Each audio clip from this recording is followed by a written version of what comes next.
फिर क्या हाल है आप लोगों के? हाँ, बढ़िया चल रहा है।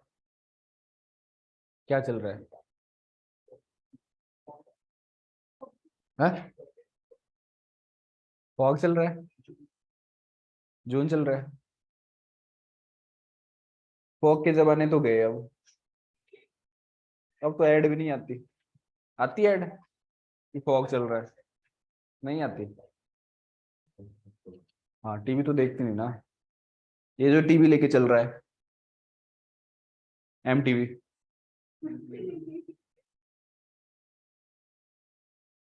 देखने की आदत काफी है। सुना है MTV के बारे में? क्या आता था उसमें? रोडीज। अभी भी आता है। अभी तो पता नहीं क्या आता है उसमें। पहले पहले अच्छा था। अब पता नहीं क्या हो गया। तो आज रिवाइज करना है पूरा, ठीक है। थोड़ा सा पेशेंटली सुनना है। जहां पे नहीं आ रहा है उनको कनेक्ट करने की कोशिश करेंगे, थोड़ा अंडरस्टैंड करने की कोशिश करेंगे कि हुआ क्या। ठीक है, स्टार्टिंग से। ये तो दुनिया बनी है ना जिसमें हम आज है। ऐसा माना जाता है कि इसको बनने के पीछे कुछ वजह रही होगी। तो जैसे आइंस्टाइन की थ्योरी है E = mc²। ये तो सुना ही होगा आपने, है ना? कि मास और एनर्जी आपस में कन्वर्ट होते हैं, खत्म नहीं होते। ऐसा माना जाता है कि एक स्मॉल मास के अंदर इतनी सारी एनर्जी भरी हुई थी कि उसको एक बस इग्नाइट की जरूरत थी। मतलब एक जैसे चिंगारी नहीं होती कि मंगल पांडे को वो मिल गया कि ये चर्बी की कारतूस है और विरोध करो और 1857 का रिवोल्ट हो गया। बस वो, उसको बोलते हैं बिग बैंग, है ना? ऐसा माना जाता है कि अर्थ का ओरिजिन जो है इस थ्योरी के अकॉर्डिंग हुआ।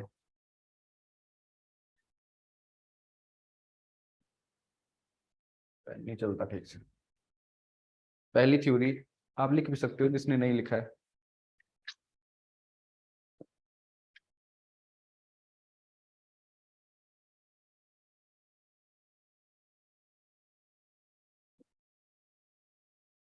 ऐसा माना जाता है कि अर्थ का ओरिजिन जो है एक्सपेंशन ऑफ यूनिवर्स थ्योरी, जो कि एडविन हबल, जिनके नाम से हबल टेलीस्कोप है।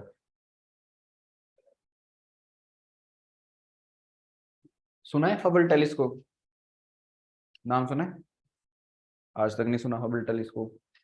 USA का one of the prominent telescope है ये। दुनिया का मतलब यूनिक है। अभी रिसेंटली उन्होंने एक और टेलीस्कोप लॉन्च किया था, वो भी काफी पॉपुलर था। तो थोड़े बहुत न्यूज़पेपर पढ़ा करो, ठीक है। इनके नाम से एक टेलीस्कोप है ये, हबल टेलीस्कोप, ठीक है। एडविन हबल, जिन्होंने बिग बैंग थ्योरी में कंट्रीब्यूशन दी है। इस थ्योरी का मानना है कि यूनिवर्स जो है ना एक्सपेंड हो रहा है। पहले एक छोटे से इसमें पूरी एनर्जी थी, मास में।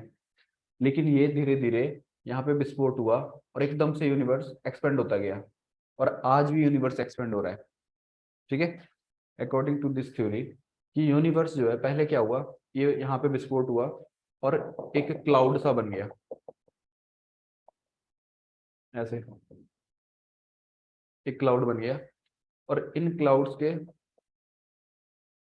गैलेक्सीज बनने लगे। गैलेक्सीज के अंदर क्या होता है?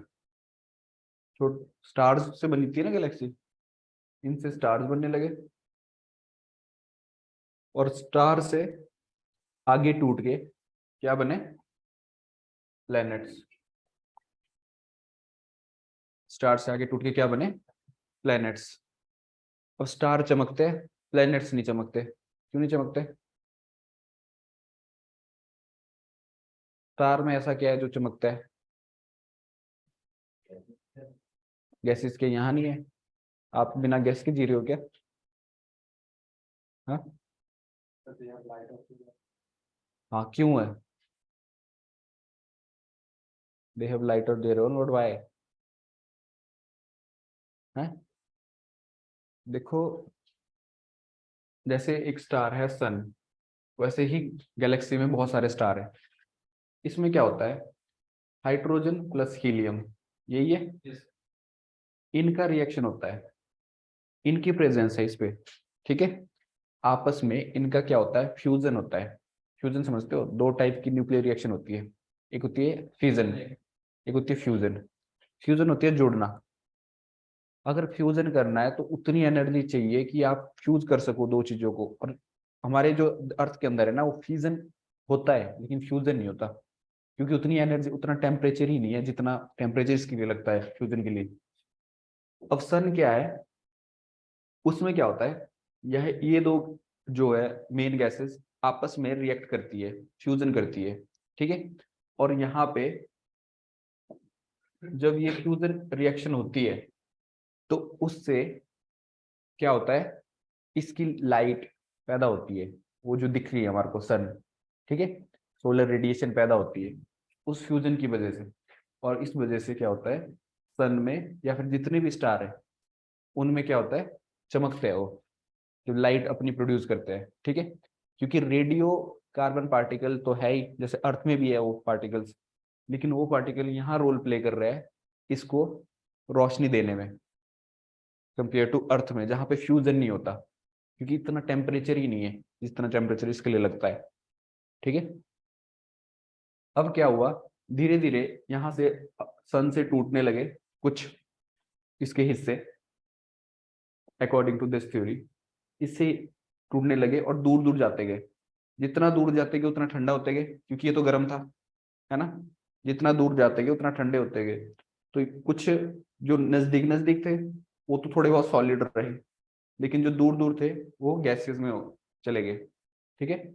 जो नजदीक थे उनमें थे कौन कौन से, मर्क्यूरी, वेनस, अर्थ, मार्स।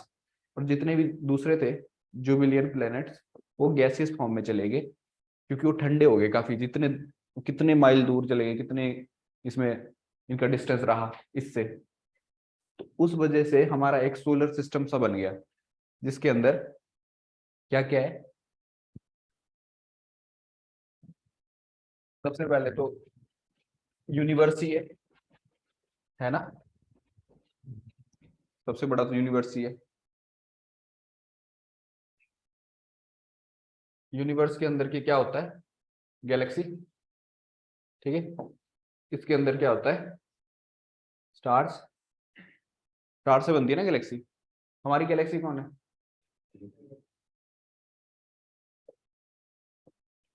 इससे क्या बनते हैं, प्लैनेट्स। और प्लैनेट से क्या बनते हैं आगे, सैटेलाइट, हाँ बनते हैं सैटेलाइट। इनसे टूट, नेचुरल सैटेलाइट, ठीक है। जैसे हमारा अर्थ का कौन सा नेचुरल सैटेलाइट, मून। फिर इन सब के बीच जो प्लैनेट्स नहीं बन पाते उनको क्या, जैसे एस्ट्रॉयड, ठीक है। जो प्लैनेट्स नहीं बन पाते उसको, उसमें क्या आते हैं, एस्ट्रॉयड। एक एस्ट्रॉयड बेल्ट भी है जो कि सन के चारों तरफ घूमती है, किसके बीच है, हाँ मार्स एंड जुपिटर के बीच। और ऐसे ही हमारे यूनिवर्स में मेटियोराइट होते हैं, जो यूनिवर्स के आउटर लेयर तक जाते हैं, मतलब अर्थ के अंदर नहीं घुसते। जब वो अर्थ के अंदर आते हैं तो उनको बोलते हैं मेटियोर। और जब वो अर्थ पे हिट करते हैं तो उनको बोलते हैं मेटियोराइट। ये तीन स्पेलिंग याद रखनी है आपको। और ये जो वेरिएशन आ सकता है कि मेटियोर कौन से होता है, मेटियोराइट कौन से होते हैं, और मेटियोरॉइड कौन से होते हैं, ऐसे। ये ना होती इनका यही है, क्योंकि ओरिजिन सेम है। जैसे अर्थ का ओरिजिन है वैसे ही इनका भी ओरिजिन है। तो कहीं ना कहीं इनकी प्रॉपर्टीज मैच करती है अर्थ से। जैसे अर्थ की प्रॉपर्टीज रही होगी जिससे अर्थ बनी है, वैसे ही ये भी बने होंगे। लेकिन इनकी शेप वो डिफाइन नहीं करती कि इनको प्लेनेट घोषित किया जाए। अब प्लैनेट्स के लिए क्या ये हुआ, पहले 2006 से पहले क्या होता था, प्लूटो भी एक प्लैनेट माना जाता था। माना जाता था, प्लूटो को बोलते थे कि ये भी एक नाइन्थ प्लैनेट है। लेकिन आज की डेट में कंसीडर नहीं किया जाता उसको, सिर्फ 8 ही ऐसे माने जाते हैं कि 8 ही है जो है। ऐसा क्यों, कुछ प्रॉपर्टीज डिफाइन करती है कि वो प्लेनेट है कि नहीं है। एक तो वो स्पेसिफिक पाथ फॉलो करे, ऐसे, ठीक है। कॉमेट ऐसा पाथ फॉलो नहीं करते। एस्ट्रॉयड करते हैं ना, एक स्पेसिफिक पाथ एस्ट्रॉयड तो करते हैं लेकिन कॉमेट नहीं करते, लेकिन एस्ट्रॉयड को भी नहीं बोला जाता प्लेनेट, है ना। अब दूसरी बात क्या है, उसकी शेप ना कुछ ऐसी हो, ऐसी शेप प्लेनेट्स की होती है, एस्ट्रॉयड की नहीं होती, ठीक है। तीसरी बात कि ये जो है ना, जब यहाँ पे चल रहा हो अपनी रोटेशन रेवोल्यूशन पे, तो किसी और के इसमें इंटरफेयर ना करे। मान लो ये यहाँ है और यहाँ से ही सेम दूसरा जा रहा है कुछ, तो किसी और के पाथ में इंटरफेयर ना करे, समझ रहे हो, उसको बोलते हैं प्लैनेट्स। तो कुछ ऐसी प्रॉपर्टीज देखी गई जो प्लैनेट्स को डिफाइन करे, और उन प्रॉपर्टी पे प्लूटो खरा नहीं उतरा। जो प्लूटो को पहले कंसिडर किया जाता था कि ये प्लेनेट है, प्लूटो का पहले तो ये देखा गया कि उसका साइज बहुत छोटा है कंपेयर टू जो दूसरे है। दूसरी बात है उसकी डिफाइंड शेप नहीं है, और एक डिफाइंड पाथ नहीं है, जो एक पाथ फॉलो करना होता है, ठीक है। जितने भी दूसरे प्लेनेट है वो एक दूसरे से ऐसे है, मतलब ये मरकरी है तो ये पाथ विनस है, ये अर्थ है, ये मास है। कोई ऐसा नहीं है कि ये यहाँ से जा रहा है और इसको काट रहा है ऐसे, ठीक है। मतलब किसी और के पाथ में इंटरफेयर नहीं कर रहा है, इस वजह से वो प्लैनेट्स कहलाए। है ये भी सॉलिड बॉडी ही और गैसियस बॉडी ही, ये वाली जो दूर दूर दूर जा रही है एस्ट्रॉयड है, ये सॉलिड बॉडी सी है। और मेटियोर भी, मेटियोरॉइड भी, ये सारी सॉलिड बॉडीज है जो कि अर्थ पे गिरती भी है in the form of meteoroid. लेकिन इनकी शेप और इनका साइज इतना नहीं है कि इनको प्लेनेट बोला जा सके, और इनका पाथ ऐसा नहीं है, ठीक है। इस वजह से डिफरेंशिएट है, लेकिन ओरिजिन सेम है। ओरिजिन सेम है, बिग बैंग। एक थ्योरी की बात कर रहा हूँ, ऐसी दूसरी थ्योरी भी है। दूसरी थ्योरी कौन सी है? Nebula hypothesis.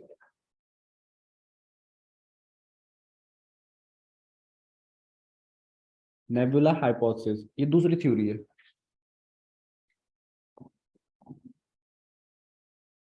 ये थ्योरी बोलती है कि गैसेस और जो पार्टिकल्स है उनका एक जाल रहा होगा, ऐसा कुछ जाल। और क्या हुआ ओवर द टाइम, ये जाल में एक्सपेंशन हुआ, सेम जो एक्सपेंशन हम बिग बैंग में देखते हैं। वहां तो विस्फोट हुआ था, यहाँ डायरेक्ट एक्सपेंशन हुआ, और यहाँ पे स्टार्स बनने लगे, गैलेक्सीज बनने लगी, और इन स्टार से क्या हुआ, ओवर द ईयर प्लैनेट्स बने। और सेम यही प्रोसेस जो आगे कैरी होता है। कहने का मतलब ये है कि यहाँ पे विस्फोट नहीं हुआ, यहाँ डायरेक्ट ही वो गैसेस का जाल था जो एक्सपेंड हुआ। फिर उसके बाद एक बाइनरी थ्योरी आती है यूनिवर्स के बनने की।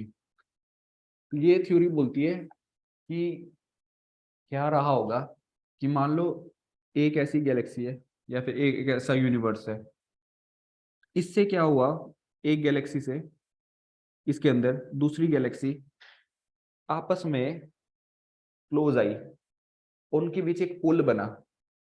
इस वजह से यहाँ से दूसरे स्टार की एक चेन जैसी बन गई।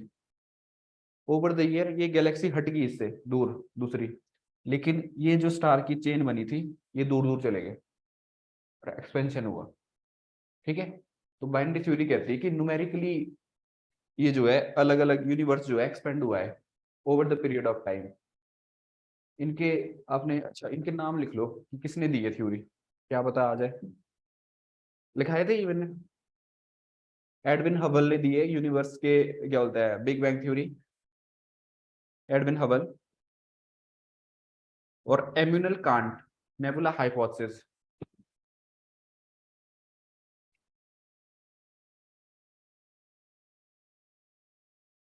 एम्यूनल कांट ने दी है नेबुला हाइपोथेसिस। और उसके बाद है कैम्बरलियन एंड मोल्टन, या फिर चैम्बरलियन।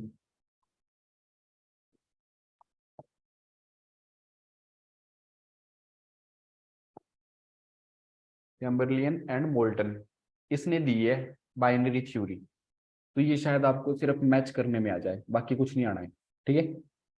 यहाँ से क्वेश्चन जो बनना है ना, वो यही बनना है कि किसने कौन सी थ्योरी दी है। आपको ये थ्योरी नहीं आएगी जो मैंने यहाँ पे समझाई है आपको। ये थ्योरी मैंने जस्ट आपको आइडिया दिया कि यूनिवर्स बना कैसे है, ठीक है। आपके लिए जो एग्जाम में आएगा सोलर सिस्टम से, ये भी नहीं पूछेंगे कि प्लैनेट्स कितने होते हैं, ये तो नॉर्मल बात है, बच्चे को भी पता होता है, ठीक है। लेकिन ये पूछ सकते हैं कि रेड प्लेनेट कौन सा है, ठीक है। ये पूछ सकते हैं कि गैसियस प्लेनेट कौन से है और सॉलिड टर्शियल प्लेनेट कौन से है, ये पूछा जा सकता है। ये पूछा जा सकता है कि किस प्लेनेट की सबसे ज्यादा सैटेलाइट है, नेचुरल सैटेलाइट किसकी है, सैटर्न की। तो ये पूछा जा सकता है कि कौन सा प्लेनेट के चारों तरफ रिंग्स बनती है, कौन से नहीं बनती, ठीक है। ज्यादातर ऐसा है सैटर्न की बनती है, आई थिंक यूरेनस की भी बनती है रिंग्स।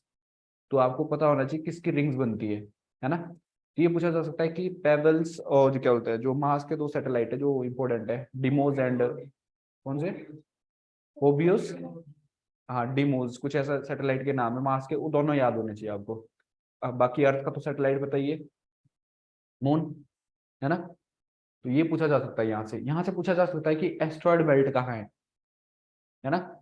एक ही क्वेश्चन बन सकता है। एक क्वेश्चन बन सकता है कि मेटियोर राइट क्या होते हैं और मेटियोर क्या होते हैं और मेटियोराइट क्या होते हैं। तो आपको पता होना चाहिए जो तुम अर्थ से बाहर है उसको बोलेंगे मेटियोराइट। अगर आ गया वो अर्थ के अंदर, शूटिंग स्टार टूटता हुआ तारा होता है ना, तो उसको बोलते हैं मेटियोर। लेकिन अगर किया अर्थ पे हिट, अर्थ के सरफेस पे हिट किया, तो उसको क्या बोलेंगे, मेटियोरॉइड। बस ये कॉन्सेप्ट याद होना चाहिए। दूसरी बात है, एक क्वेश्चन आता है कॉमेट्स के लिए, आता है, कॉमेट्स से भी पूछा जा सकता है कि कॉमेट्स क्या होते हैं। तो ये आइस क्यूब पार्टिकल होते हैं जो कि सन के चारों तरफ मूव कर रहे हैं। हाँ, ice cube particle moving around the sun, ठीक है। और ये कईयों बार क्या होता है, सन के क्लोज चले जाते हैं। और जब सन के क्लोज चले जाते हैं, क्योंकि सन के पास सोलर रेडिएशन है, तो इसको आग लग जाती है, बिल्कुल उसको पिघाल देता है वो पूरी तरह से, ठीक है। और आग लग जाती है और वो एक पूंछ जैसी बन जाती है वो आग।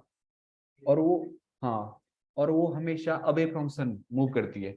क्वेश्चन इतना ही बनता है। कॉमेट्स जो होते हैं आइस क्यूब पार्टिकल होते हैं, सन के चारों तरफ मूव करते हैं। पहला क्वेश्चन बन सकता है ये। आपको क्वेश्चन बनेगा कि something given about comets, option 1 2 3। तो यहाँ लिखा हुआ कि comets move around the sun are the crystalline ice particles moving around the sun. दूसरी बात यहाँ लिखी होगी, क्या बोलता है, comets tail is always away from the sun, ठीक है। तीसरी बात यहाँ है कि no comet has ever hit the earth, ठीक है। तो तीन बातें लिखी होगी, फिर लिखा होगा नीचे ऑप्शन में A 1 and 2 इज करेक्ट बातें, 2 and 3 is correct, 1 2 3 is correct. तो आपको वहां पे थोड़ा सा प्रेजेंस ऑफ माइंड देखना है कि क्या करेक्ट हो सकता है, ठीक है। जस्ट वो चीजें आपको बनाई जा सकता है क्वेश्चन। मेरा कहने का मतलब है कि क्वेश्चन ओरिएंटेड स्टडी है। अब यहाँ पे बाकी तो मैं आपको प्रोफेसर बना दूँ इसका, ठीक है। तो यहाँ से सोलर सिस्टम से समझ आ रही क्या चीजें है।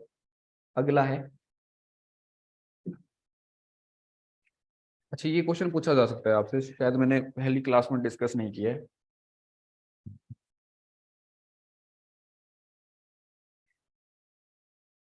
जस्ट इसकी क्रोनोलॉजी पूछी जा सकती है, क्रोनोलॉजी।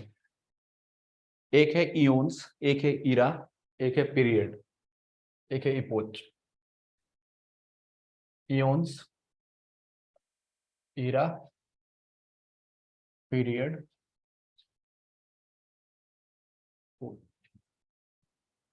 इपोच। ये चार ऑप्शन दिए जा सकते हैं एग्जाम में आपके लिए कंफ्यूज करने के लिए। तो सबसे बड़ा जो होता है ना, इयोन होता है, जिसके अंदर बहुत सारे ईरा आते हैं। ये टाइम स्केल की बात कर रहा हूं मैं।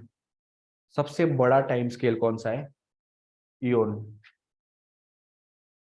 इसके अंदर बहुत सारे ईरा आते हैं और ईरा के अंदर बहुत सारे पीरियड आते हैं, पीरियड के अंदर बहुत सारे इपोज आते हैं। तो आपको इसका डिक्रीजिंग ऑर्डर और इंक्रीजिंग ऑर्डर पता होना चाहिए, क्वेश्चन बन सकता है।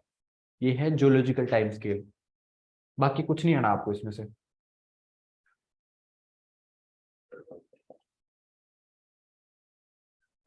ठीक है। जियोलॉजिकल टाइम स्केल का क्वेश्चन अगर बनेगा तो ये बनेगा, ठीक है। जियोलॉजिकल टाइम स्केल का क्वेश्चन जो है, E होता है followed by era, followed by epochs. ये तो पता ही है ना, ये बड़े का साइन है, ये तो मैथ में भी यूज होता है, ठीक है। ये क्वेश्चन बन सकता है। और जो होमोसेपियंस धरती पे आए ना, ऐसा माना जाता है, जैसे पीरियड है, जो ये पीरियड है, ये भी बहुत सारे पीरियड में डिवाइडेड होता है। Carboniferous, Cambrian period, pre Cambrian period, और फिर टर्शरी पीरियड, फिर क्वार्टरी पीरियड। ऐसा माना जाता है कि क्वार्टरी पीरियड ऐसा पीरियड है जहाँ पे होमोसेपियंस इस धरती पे आए, ठीक है, और उसी पीरियड में इंसान बने, जो लास्ट वाला पीरियड चल रहा है, क्वाटरनरी पीरियड, ठीक है। उससे पहले यहाँ पे इंसान नहीं थे। ये पीरियड में डिवाइडेड है, ईरा में डिवाइडेड है, इयोन्स में डिवाइडेड है, लेकिन आपको याद सिर्फ इतना करना है कि इसकी डिक्रीजिंग ऑर्डर याद करना है, ठीक है, क्या है, अगर क्वेश्चन बनेगा, बाकी क्वेश्चन नहीं बनेगा। इंटीरियर ऑफ अर्थ हमने स्टार्ट किया था। अर्थ के बारे में हमें पता कहाँ से चला? कुछ डायरेक्ट सोर्स है अर्थ के बारे में, कुछ इनडायरेक्ट सोर्स है ना। डायरेक्ट सोर्स कौन कौन से हो सकते हैं? जैसे अर्थ के इंटीरियर के बारे में स्टडी की थी हमने,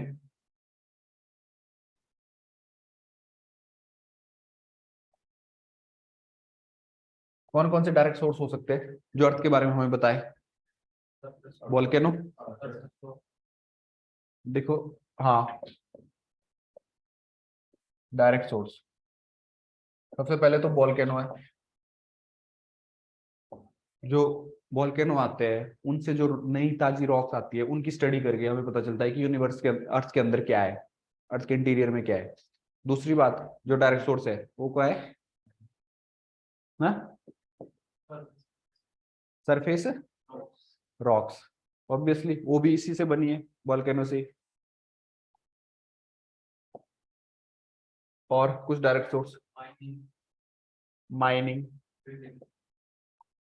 करके, ड्रिलिंग करके, डीप ओशन माइनिंग है ना, ड्रिलिंग करके। और क्या है? मेटियोरॉइड, यही। अगर ये मेटियोरॉइड नीचे गिर जाए अर्थ पे, जैसे लोनार लेक बनी है, तो मैंने जैसे बोला कि ओरिजिन इसका भी सेम है जैसे अर्थ का है, तो अगर इसकी प्रॉपर्टीज को हम स्टडी करेंगे, इसका मतलब अर्थ की प्रॉपर्टी स्टडी कर रहे हैं कि अर्थ बनी कैसे है, समझ रहे हो? तो भी एक डायरेक्ट सोर्स बन गया,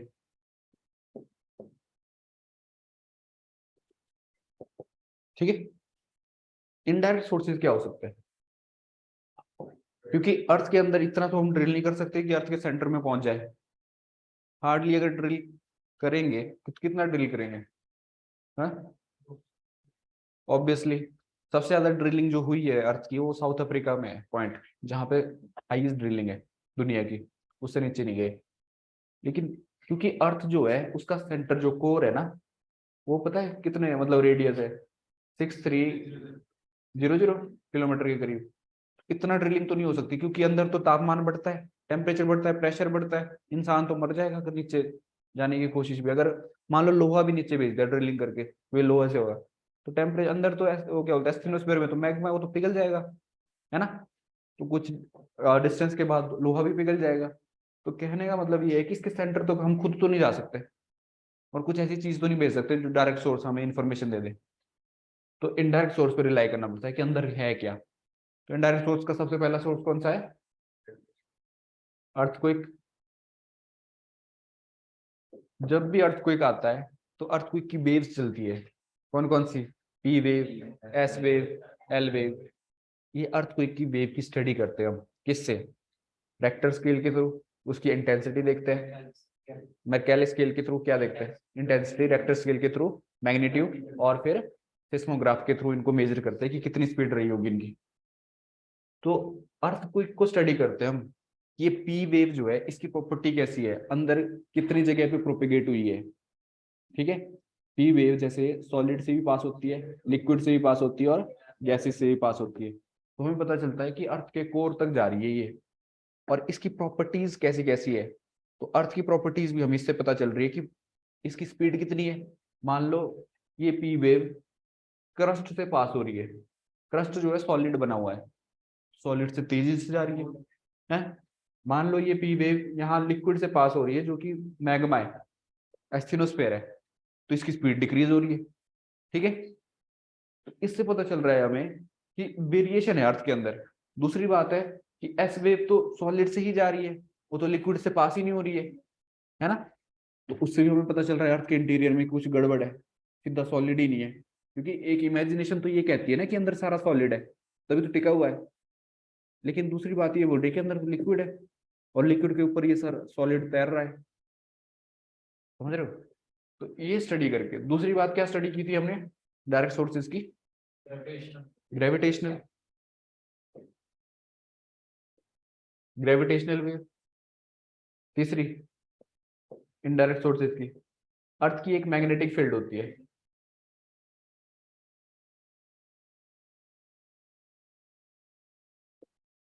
अर्थ की मैग्नेटिक फील्ड को स्टडी करके। देखो दो पोल होते हैं, एक होते हैं साउथ पोल, एक होता है नॉर्थ पोल, है ना। ज्यादातर सिंपल है कि अर्थ हमें जो मैग्नेटिक पोल होता है हमेशा नॉर्थ की तरफ होता है, ठीक है। लेकिन ऐसा माना जाता है कि ओवर द ईयर शिफ्ट हुई है ये मैग्नेटिक पोल, ठीक है। इसको टेलियोमैग्नेटिज्म बोलते हैं, paleomagnetism, study of the magnetism of earth, ठीक है। तो अर्थ के बारे में मैग्नेटिक फील्ड अर्थ की चेंज हुई है ओवर द ईयर, और उस मैग्नेटिक फील्ड को स्टडी करके भी हम पता लगा सकते हैं कि कहाँ पे कितना मतलब पुल रहा है अर्थ का, कितना मतलब वहां पे कौन कौन से मिनरल होंगे।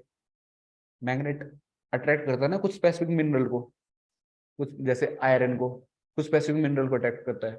तो हमेशा हमें पता चलता है कि आयरन कहाँ होगा अर्थ के अंदर। अगर अर्थ की मैग्नेटिक पुल है तो इसका मतलब है कि अर्थ के अंदर कहीं ना कहीं हैवी पार्टिकल और वीक पार्टिकल रहे होंगे। जो अर्थ के हैवी पार्टिकल है, जो अर्थ की मैग्नेटिक पुल को बढ़ाते हैं, वो हमेशा अर्थ के सेंटर में होंगे।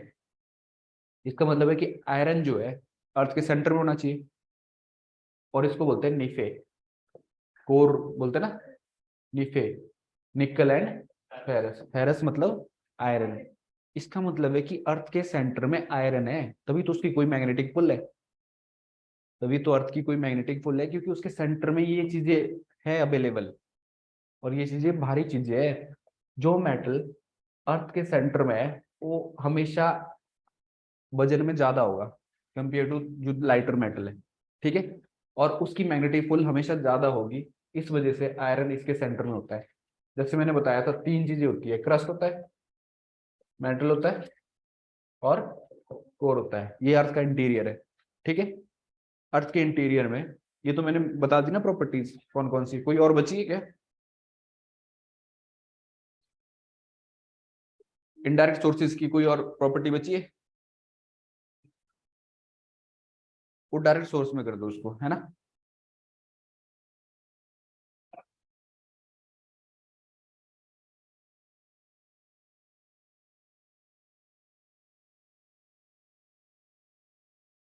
अब अर्थ के इंटीरियर देखते हैं, एक्चुअली खत्म सा हो रहा है।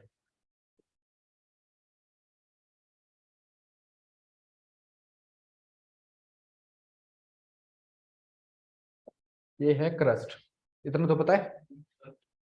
ये ना एक मैंने पिज्जा का पीस निकाला है, ठीक है। मान लो ये सारा पिज्जा है, कुछ ऐसा ही होता है, यही अर्थ है। इसका एक पीस निकाला है, ये है। खाते हो, नहीं खाते पिज्जा, है। तो उसका एक क्रस्ट होता है, टॉप मोस्ट पार्ट, फिर बीच में मेंटल होता है, और लास्ट में कोर होता है। अब इनका भी सब डिवीजन होता है, कैसा कैसा, upper crust and lower crust, upper mantle and lower mantle and upper core and inner core and outer core, ठीक है। ये भी सेपरेटेड होती है कुछ डिसकंटिन्यूटी से। कौन कौन सी डिसकंटिन्यूटी है जो एग्जाम में आएगी आपके। सबसे पहले कॉनरेड डिसकंटिन्यूटी, दूसरी मोही डिसकंटिन्यूटी, तीसरी चौथी गुटेनबर्ग लेमन। ये सीरीज आपको याद होनी चाहिए, ये डिसकंटिन्यूटी की सीरीज मैंने लिखाई थी, ये आपको याद होनी चाहिए सीरीज। और इसको याद करने का तरीका क्या हो सकता है, किसी को है कुछ मंत्र याद है। CMRGL कुछ बनता है, चलो मैथ, रीजनिंग, ज्योग्राफी, कुछ बन रहा है कुछ, पढ़ ले। तो इसका कुछ अपना ये बनाना है, ठीक है, ताकि इसको आप याद रख सको, क्योंकि मुझे तो याद है। राइट रॉन्ग GL है, गुटेनबर्ग एंड लेमन।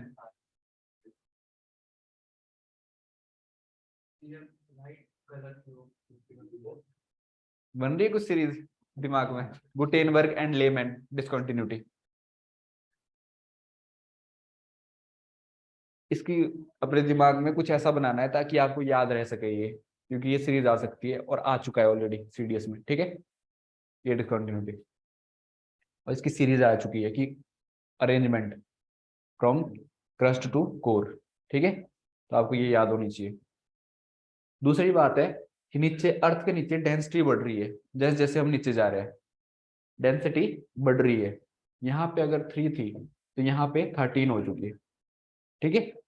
डेंसिटी बढ़ रही है जैसे जैसे नीचे जा रहे हैं, प्रेशर बढ़ रहा है, टेम्परेचर बढ़ रहा है, ठीक है। ये चीजें है, तो आपको पता होना चाहिए कि यहाँ पे एक है अपर क्रस्ट, एक है लोअर क्रस्ट। क्रस्ट का पार्ट दोनों है, ओशन भी है और सी भी है। ओशन भी सी का पार्ट है और सी भी सी का पार्ट है। और ये जो है ऐसा माना जाता है कि ये सियाल और सीमा है। सियाल है ये वाला पार्ट और सीमा है ये वाला पार्ट। और ऐसा माना जाता है कि सियाल जो है फ्लोट कर रहा है ऊपर सीमा के ऊपर, ठीक है। सियाल से मेरा मतलब है सिलिकॉन एंड एल्यूमिनियम, और सीमा से क्या है, सिलिकॉन एंड मैग्नीशियम। ऐसा माना जाता है कि सियाल जो है मूव कर रहा है किसके ऊपर, सीमा के ऊपर, ठीक है। अब है इनके पीछे कुछ वजह जो लोगों ने दी है। ये थोड़ा बहुत समझ आ रहा है क्या बता रहा हूँ? यहाँ पे एक लिक्विड लेयर है, इसका नाम है एस्थेनोस्फेयर, अपर मेटल, ये एस्थेनोस्फेयर बनाता है, ठीक है। अपर मेटल को क्या बोलते हैं, एस्थेनोस्फेयर। और इसके नीचे भी एक लिक्विड स्टेज आती है जो है अपर आउटर कोर, ये भी लिक्विड है। और ये हमें पता चला क्योंकि यहां से पास नहीं हो रही थी कौन सी, एस वेव। इसलिए हमें पता चला कि एस वेव सिर्फ सॉलिड से पास होती है, लिक्विड से नहीं।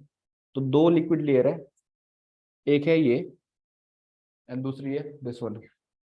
अब ये क्यों लिक्विड है और ये क्यों लिक्विड है, इसके बारे में स्टडी करेंगे हम विद थ्योरीज। पहली थ्योरी जो बैगनर ने दी थी, बैगनर ने क्या कहा था कि अर्थ जो है in the form of Pangaea रही होगी, एक ही लैंडमार्क सेंटर में, ठीक है। ये किसने कहा, बैगनर, कि एक पेंजिया रहा होगा, लैंडमार्क रहा होगा सेंटर में, और सराउंड किससे है वो, पैंथालासा से। समझ आ रही है क्या बता रहा हूँ? ये बैगनर की थ्योरी है कि दुनिया जो है, जो आज की डेट में है, वो कैसे बनी है। तो बैगनर ने कुछ पॉस्टुलेट दिए हैं अपने, ये देख लिया था, हाँ।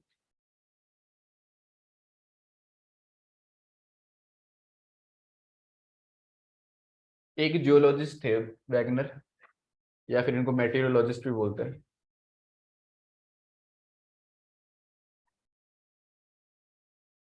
इन्होंने थ्योरी दी थी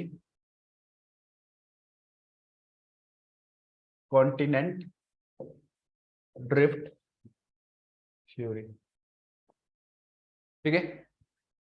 इन्होंने स्टडी किया था क्लाइमेट पहले दुनिया का, कि दुनिया का क्लाइमेट जो आज है पास्ट में कैसा था और फ्यूचर में कैसा होगा, ठीक है।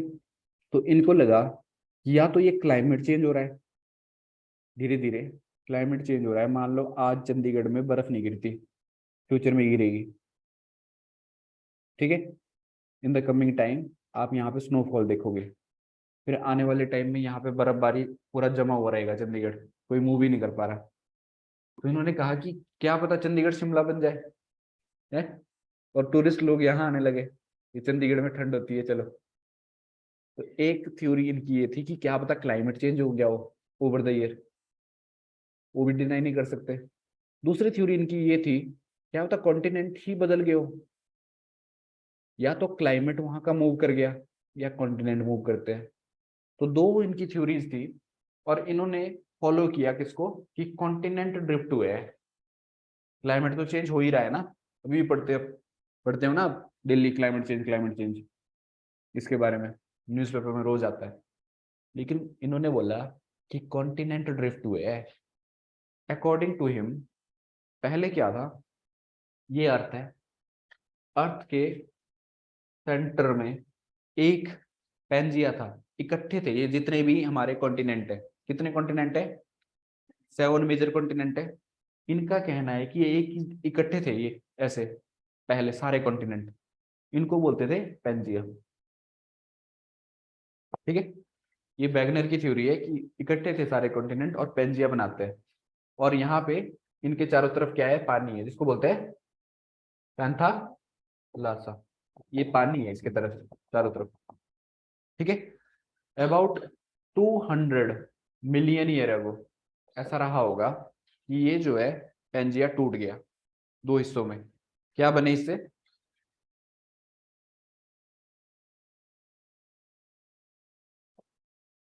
दो हिस्सों में टूट गया ये। क्या बने? अब मैंने अर्थ का भी चपटा बना दिया कुछ है, जिसको लूरेशियन बोलते हैं और इसको गोंडवाना, अंगारा लैंड एंड गोंडवाना। 2 हिस्सों में टूट गया ये जो था। ठीक है, 200 मिलियन ईयर एगो की बात है कि ये 2 हिस्सों में टूट गया और यहाँ पे एक स्पेस बन गया बीच में, इसको फिल किया वाटर ने। ठीक है, ये जो पानी था बाहर का ये अंदर आया और यहाँ पे आया, यहाँ से टूटा है और यहाँ पे एक सी बना जिसका नाम है टेथिस सी। क्या नाम है? Tethys sea.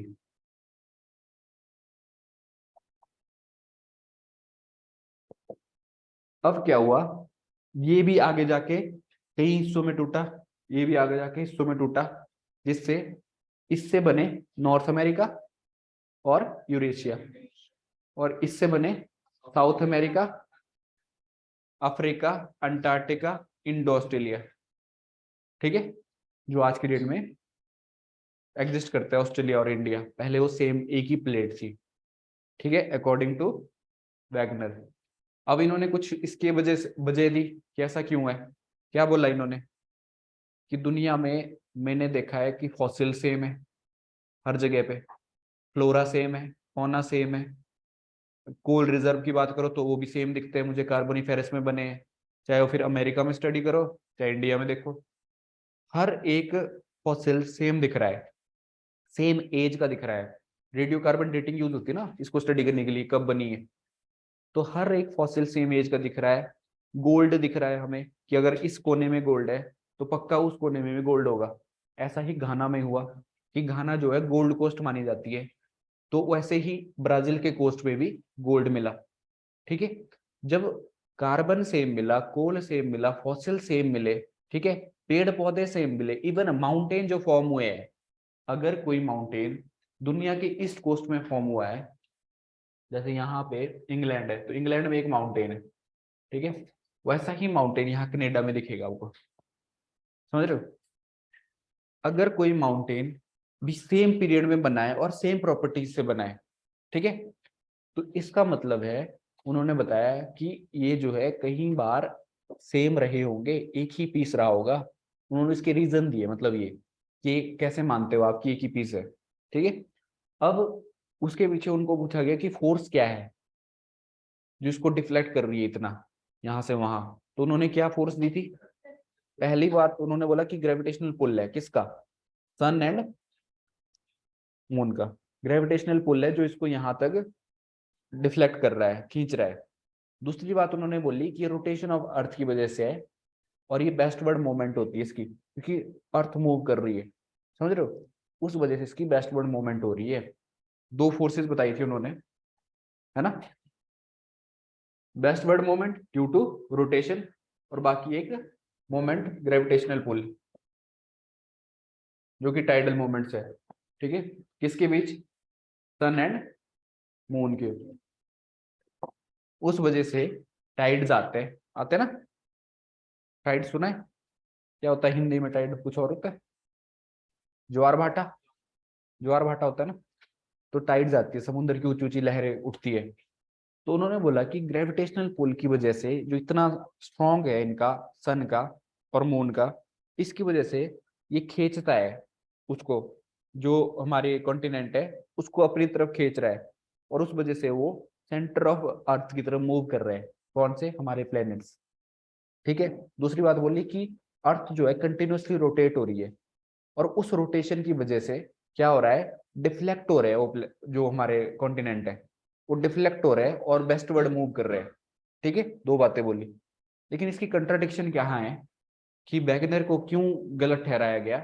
तो दो बातें बोली गई कि अगर इतना ही स्ट्रॉन्ग ग्रेविटेशनल पुल है तो अर्थ की रोटेशन क्यों नहीं रोकता? अगर इतना ही स्ट्रॉन्ग ग्रेविटेशनल पुल है उसका, मून का, सन का, तो अर्थ की रोटेशन क्यों नहीं रोकता?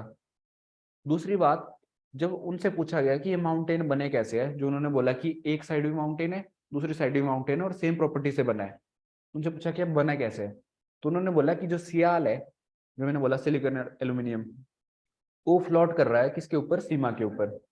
ठीक है, और सीमा की रेजिस्टेंस से वो बने हैं। जब सीमा ने रेजिस्टेंस ऑफर की उसको, तो उस वजह से उसने ऐसे फोल्डिंग कर दी और वो माउंटेन बने। ठीक है, लेकिन जब उन्होंने पहले उसको पेंजिया की थ्योरी दी थी ना, ये कि पेंजिया फ्लोट कर रहा है ऊपर सीमा के ऊपर, तो उन्होंने ऐसा बोला था कि कोई रेजिस्टेंस नहीं है, वो बिल्कुल ऐसे ही मूव कर रहा है। लेकिन दोबारा उन्होंने रेजिस्टेंस बोला कि अब रेजिस्टेंस है माउंटेन बिल्डिंग में। इसका मतलब है कि कहीं ना कहीं तो फ्लॉज है थ्योरी में। ठीक है, तो उस वजह से उनके कंट्राडिक्शन भी है। अब ये कितने आते हैं आपको पेपर में, कितने नहीं, ये अलग बात है। आपको अगर पूछा जाएगा, आपको पूछा जाएगा कि बैगनर की थ्योरी कौन सी है, आपको पता होना चाहिए बैगनर ने कॉन्टिनेंटल ड्रिफ्ट थ्योरी दी है।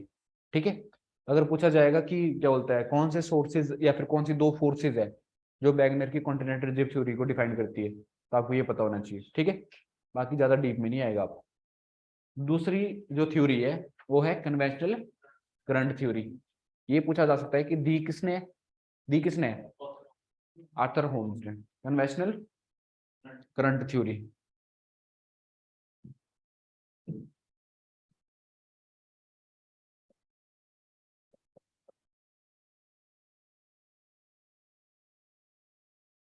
इस थ्योरी के अकॉर्डिंग क्या है?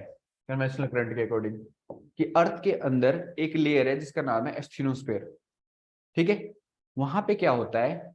थर्मल हीट जो है ना, उसका वेरिएशन है, ग्रेडियंट है, और उस वजह से अंदर मोमेंट होती है उसकी। लिक्विड है ना, एस्थिनोस्फीयर एक लेयर है अर्थ के अंदर, ड्यू टू प्रेशर और रेडियो एक्टिव पार्टिकल की वजह से। जैसे मैंने बोला अर्थ के अंदर भी रेडियो एक्टिव पार्टिकल्स है, और वो रेडियो एक्टिव पार्टिकल्स अर्थ को लिक्विड बना के रखते हैं यहाँ पे, और ये लिक्विड है। ठीक है, इतने हॉट होते हैं रेडियो एक्टिव पार्टिकल्स कि अर्थ जो है यहाँ पे लिक्विड है। ठीक है, और इस लिक्विड की वजह से क्या होता है, यहाँ पे थर्मल मूवमेंट होती है। जैसे हमने कभी चाय उबालते हैं, जो जो गर्म होती है ना, जो चाय में देखा होगा अगर, जो गर्म होते हैं उसके पार्टिकल नीचे ऊपर आ जाते हैं, फिर जो ठंडे होते हैं वो नीचे जाते हैं, फिर एक सर्कल सा बनता है। कभी देखा है पानी उबलते हुए? तो उसमें जो है जैसे जैसे वो गर्म होता है ना नीचे पानी, वो ऊपर उठता है। जो पानी गर्म होता है वो ऊपर उठता है, और फिर जो ठंडा होता है वो नीचे जाता है। फिर एक ऐसा चक्र बनता है वहां पे भी, कन्वेंशनल करंट चलते हैं आपकी चाय बनने में। कभी देखा ही नहीं आपने है? तो कन्वेंशनल करंट की वजह से आपकी चाय बन रही है, अदरवाइज नहीं बन पाती।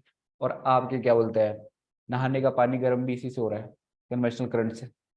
ठीक है, और जो गर्म होगा वो ऊपर उठेगा, यही होता है।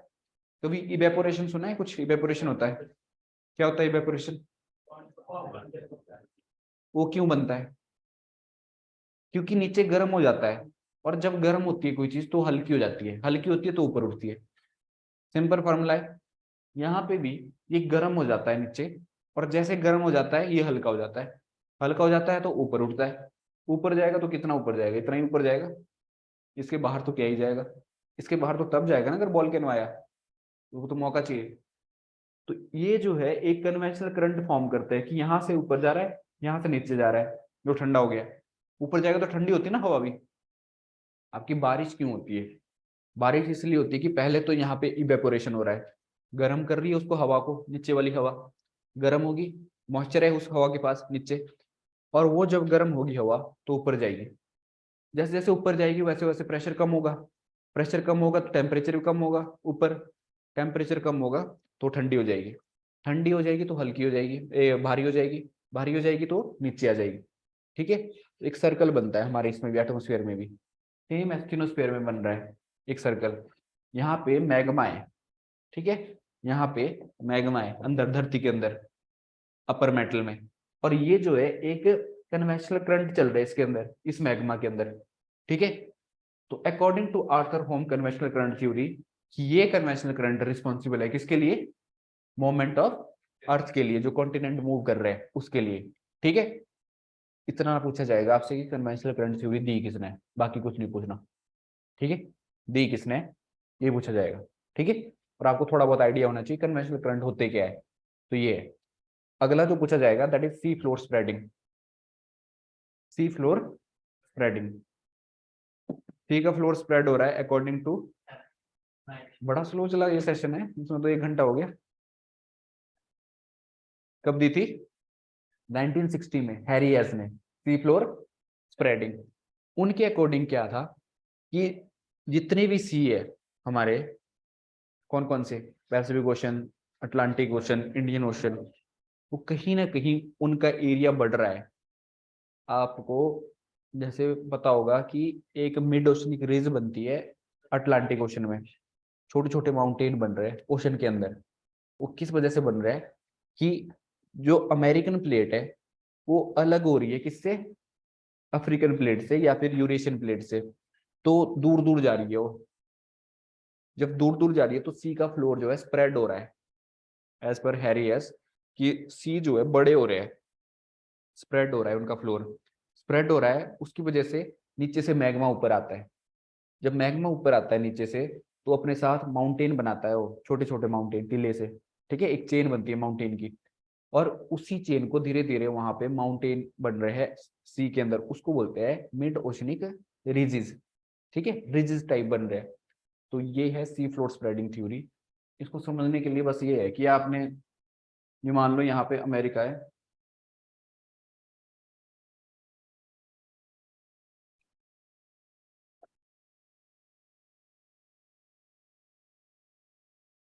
ये क्या है, ये अफ्रीका, ये यूरोप है। तो यहाँ पे जो अटलांटिक ओशन है, यहाँ पे मिड में रिजिज है, ठीक है। ये जो मूव कर रही है प्लेट, वो इधर को मूव कर रही है, ये प्लेट की मूवमेंट ऐसी है। तो यहाँ पे ये स्प्रेड हो रहा है, ये जो प्लेट है ये स्प्रेड हो रही है, और यहाँ पे रिजिज बन रही है, छोटे छोटे माउंटेन बन रहे हैं, किसकी वजह से, वॉल्केनो की वजह से। जब वॉल्केनो ऊपर आ रहा है, टूट रही है ये प्लेट, है ना, दूर जा रही है। अब इन्होंने बोला कि दूर जा रही है, अब किस वजह से दूर जा रही है, ये इन्होंने बताई कि कन्वेंशनल करंट थ्योरी है जो आर्थर होम ने दी है, वही थ्योरी अप्लाइड होती है किस पे, सी फ्लोर स्प्रेडिंग पे, कि उसका सी बढ़ रहा है, सी मतलब ओशन का। अब इस पे एक और थ्योरी आई जिसका नाम है प्लेट टेक्टोनिक थ्योरी। किसने दी है ये, मैकेंजी एंड पार्कर ने 1967 में थ्योरी दी है, प्लेट टेक्टोनिक थ्योरी। उनके अकॉर्डिंग 3 टाइप की मूवमेंट होती है। पहली बात तो ये है कि दुनिया में 7 मेजर प्लेट है और 20 माइनर प्लेट है, ठीक है, 7 मेजर प्लेट है और 20 माइनर प्लेट है। और उन माइनर प्लेट में भी कुछ प्लेटें मैंने लिखाई थी क्योंकि वो ज्यादा इंपॉर्टेंट थी। कौन सी है, कोकोस प्लेट, नाजका प्लेट, एंड एक और प्लेट है जो अमेरिका के टॉप पे है, क्या नाम उसका, नॉर्थ अमेरिका में, क्या नाम उस प्लेट का, हाँ। तो ये प्लेटें, अच्छा नाम बता दो मुझे, नाजका, लिख लो जिसने नहीं लिखा है।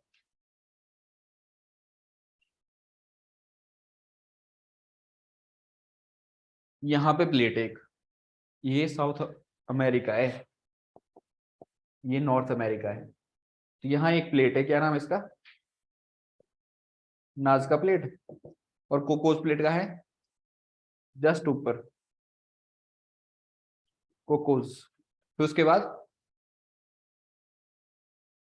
कौन सी, अरेबियन प्लेट तो है ही ना, लेकिन ये नॉर्थ अमेरिका की बात कर रहा हूं मैं, जुआन,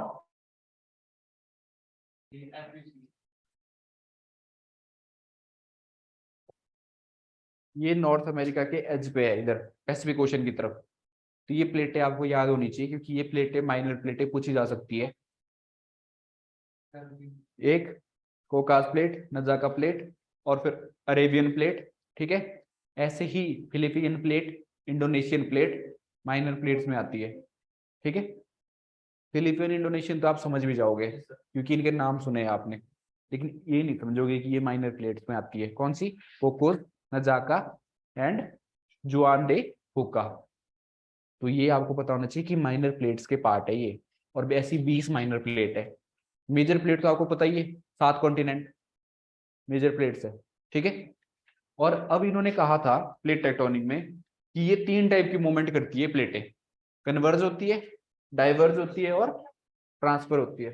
कन्वर्जेंस कैसे होता है? 2 प्लेटें आपस में मिल रही है, और कैसे? जो भारी प्लेट है वो नीचे जा रही है और हल्की प्लेट ऊपर है, और फोल्डिंग हो रही है और माउंटेन बन रहे हैं, ठीक है, कन्वर्जेंस की वजह से। डाइवर्जेंस कैसे? एक प्लेट है, दूसरी प्लेट है, वो दूर जा रही है एक दूसरे से, और बीच में स्पेस बचता है, उस स्पेस में लावा ऊपर आता है, जो एस्थेनोस्फीयर में है ना लावा, वो ऊपर आता है और मिड ओशनिक रिजिस बना रहा है वो उस वजह से, ठीक है। और एक वो होता है ट्रांसफॉर्म प्लेट, जहां पे वो एक दूसरे को टच भी नहीं कर रही है। वहां पे क्या बन रहा है? क्या बन रहा है? फॉल्ट बन रहे हैं। और उसका सबसे पॉपुलर एग्जांपल है सेंट एंड्रियाज फॉल्ट, जो कि यूएसए में है, ठीक है। ये कराया हुआ है मैंने, ठीक है। उसके बाद हम पढ़ते हैं इंटीरियर ऑफ अर्थ और एक्सटीरियर ऑफ अर्थ की फोर्सेस कौन सी है रिस्पॉन्सिबल। उसके लिए मैंने एक डायग्राम बनाया था कुछ, इसलिए ये खत्म हो गया है।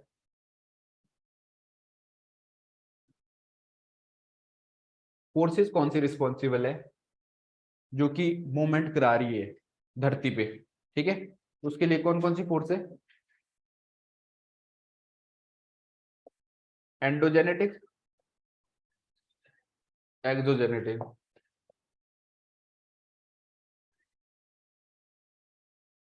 एंडो में क्या था? Diastrophic movement and sudden moment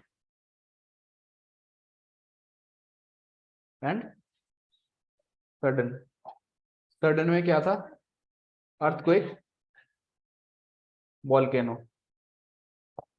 और डायस्टॉपिक में क्या थे? 2 टाइप की मोमेंट, और एपिरोजेनिक एंड ओरोजेनिक। एक होती है कॉन्टिनेंटल बिल्डिंग फोर्स एपिरोजेनिक, जहां पे कैसी मूवमेंट होती है? वर्टिकल मूवमेंट होती है, कोई सबमर्ज हो रहा है, कोई डूब रहा है, कोई इमर्ज हो रहा है, उसको बोलते हैं एपिरोजेनिक। एक होती है ओरोजेनिक, जहां पे माउंटेन बन रहे हैं।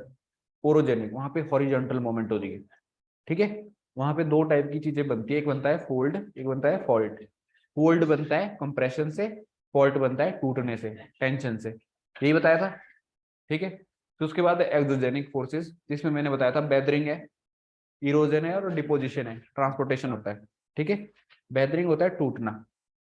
अब वो बेदरिंग किस टाइप से हो रही है, उसकी भी वेरिएशन है। Physical weathering, chemical weathering, biological weathering. Physical weathering में मैंने क्या बताया था? वेट एंड ड्राई, फ्रॉस्ट बनता है, फ्रॉस्ट एक्शन से भी टूट रहा है। केमिकल वेदरिंग में क्या है? सॉल्यूशन मिल रहे हैं उसके साथ, ऑक्सीडेशन हो रहा है ना, हाइड्रेशन हो रहा है, ये केमिकल मिल रहे हैं उसके साथ, रॉक के साथ, और वो तोड़ रही है उसको, ठीक है। फिर मैंने बताया था बायोलॉजिकल वेदरिंग की फ्लोरा उग रहा है ना, उसके अंदर तो टूट रहा है, उसकी जड़ें तोड़ रही है उसको, पत्थर को। देखा है कई बार बड़े पत्थर के अंदर ही पेड़ उग जाता है, अगर बीज चला जाए ना उसके अंदर तो पेड़ उग जाता है, और वो पेड़ की जड़ें ना अंदर तक फैल जाती है उस पत्थर के अंदर, और लास्ट में वो पत्थर को तोड़ देती है। वो होती है बेदरिंग, टूटना। और उस बेदर मटेरियल को ट्रांसपोर्ट करने को बोलता है इरोजन, ठीक है। एक जगह से दूसरी जगह ट्रांसपोर्ट करना, दैट इज इरोजन। और जहां पे वो डिपॉजिट होता है लास्ट में, उसको बोलते हैं डिपोजिशन, ठीक है। अब ये मटेरियल एक्सोजेनिक फोर्सेस कौन कौन सी रिस्पॉन्सिबल है? जैसे रिवर एक रिस्पॉन्सिबल है एक्सोजेनिक फोर्सेस में। सबसे पहली फोर्स है रिवर, दूसरा फोर्स है ग्लेशियर, तीसरी फोर्स है विंड्स, चौथी फोर्स है क्रास्ट, टोपोग्राफी, जहां पे लाइमस्टोन होता है अवेलेबल, और फिर फिफ्थ है सी वेव्स। तो ये 5 फोर्सेस रिस्पॉन्सिबल है, एक्सोजेनिक फोर्सेस बोलते हैं इनको, जो लैंड फॉर्म बन रहे हैं हमारे अंदर पड़े, इंटीरियर पड़े हमने, वोल्केनो है, अर्थक्वेक है, या फिर दूसरी फोर्सेज है, और बाहर ये फोर्सेज है। अब क्योंकि टाइम शॉर्ट है हमारे पास, इस वजह से मैं तेजी से जा रहा हूँ। बाकी क्या है, जैसे इनके भी हमने टाइप पढ़े थे कि इरोजनल लैंडफॉर्म कौन से है और डिपोजिशनल लैंडफॉर्म कौन से है। रिवर कौन से इरोजनल लैंडफॉर्म बनाती है? रेल्स बना रही है, गली बना रही है, इरोजनल लैंडफॉर्म्स। कैनियन बना रही है या फिर जॉर्जेस बना रही है, वैलीज बना रही है, वो वाटरफॉल बना रही है, प्लंज पुल बना रही है, पॉट होल्स बना रही है। तो डिफरेंट डिफरेंट चीजें बना रही है रिवर। ठीक है। और वही डिपोजिशनल फीचर भी बनाती है, जैसे एलुवियल फैंस है, रिवर की वजह से बन रहे हैं, ऑक्सबाउ लेक बन रही है, मियांडर बन रहे हैं, डेल्टा बन रहे हैं, एस्टरीज बन रही है। यही था। ठीक है। और ये देखा था मैंने, उसमें नोट्स में भी प्रोवाइड किया है मैंने ये, और यहाँ पे भी लिखाया था। उसके बाद ग्लेशियर में भी हमने सेम पढ़ा था कि क्रिक बन रहा है, एक लेक बन रही है, टान लेक, क्रिक बोलते हैं जिसको। ठीक है, टान लेक। तो उसके बाद क्या बन रहा है? वर्गिस्चर्ड, उसमें दरार आ रही है ग्लेशियर में। तो उसके बाद क्या बन रहा है? पिरामिडल पीक, जिसको हॉर्न भी बोलते हैं। अगर पिरामिडल पीक नहीं होगा लिखा हुआ तो वहां पे लिखा होगा हॉर्न। अगर पिरामिडल पीक लिखा नहीं होगा ना तो हॉर्न लिखा होगा। ठीक है, या पिरामिडल पीक लिखा होगा या हॉर्न लिखा होगा। फिर उसके बाद क्या होता है? हैंगिंग वैलीज बन रही है ना, यू शेप वैलीज बन रही है। ये ग्लेशियर के इरोजनल फीचर है। अगर डिपोजिशन की बात करें तो रॉची माउंटेन बन रहे हैं, है ना, इरेक्टिस बन रहे हैं, और क्या बन रहे हैं? क्रैग एंड टेल बन रहे हैं, ड्रमलिन बन रहे हैं, आउटवॉश प्लेन बन रहे हैं, एस्कर बन रहे हैं, मोरेन बन रहे हैं। ठीक है, तो ये सारी चीजें उसके डिपोजिशन में आ गई। फिर हमने पढ़ा था बेंड, जहाँ पे एक क्या बन रहा है? मशरूम रॉक बनती है, हवा आती है मशरूम रॉक बनाती है। फिर जैनगन बनता है। फिर उसके बाद यारडांग बनता है। डिपेंड करता है कि हॉरिजॉन्टल कट कर रहा है रॉक को कि वर्टिकल कट कर रहा है। यारडांग में वर्टिकली कट करता है और उसमें हॉरिजॉन्टल। फिर उसके बाद मीजिस मोजिस एंड बर्ड्स कराए थे मैंने, कि वो छोटी सी टुकड़े, ऊपर एक प्लेट, क्या बोलता है, टेबल लाइक फॉर्म बनता है बर्ड्स में।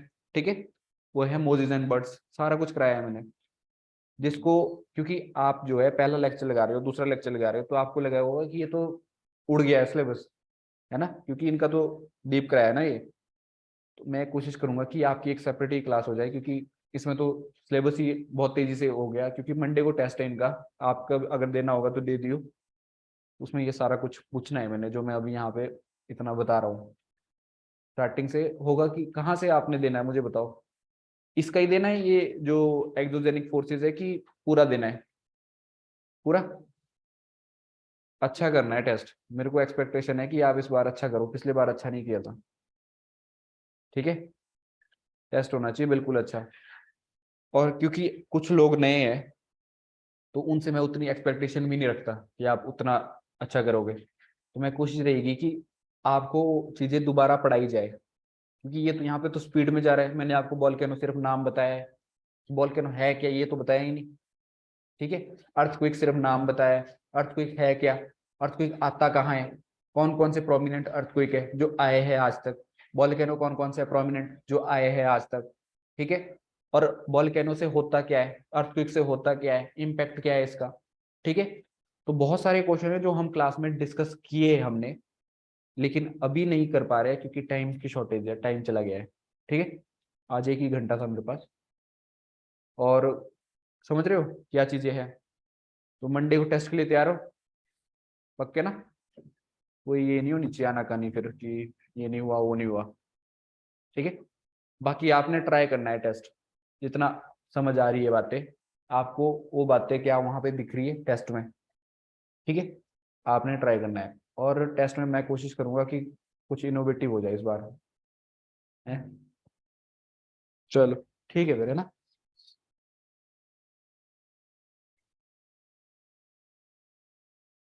टेस्ट बनाने में टाइम लगता है, मेहनत लगती है, इसलिए बिल्कुल तैयारी ऐसे रखना कि मतलब ऐसे क्योंकि फाइनल एग्जाम है, जियोमॉर्फोलॉजी का फाइनल एग्जाम है, टेस्ट ऐसा रखना है।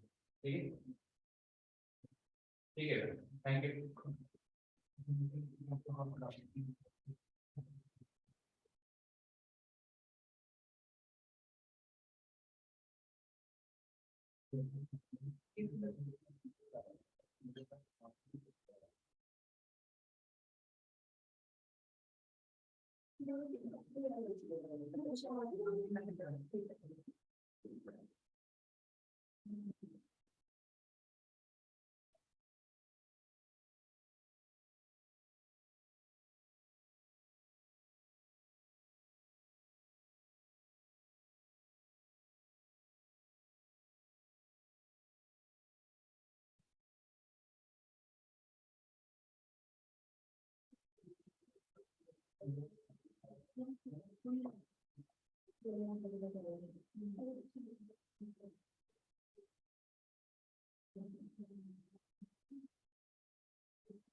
Good morning.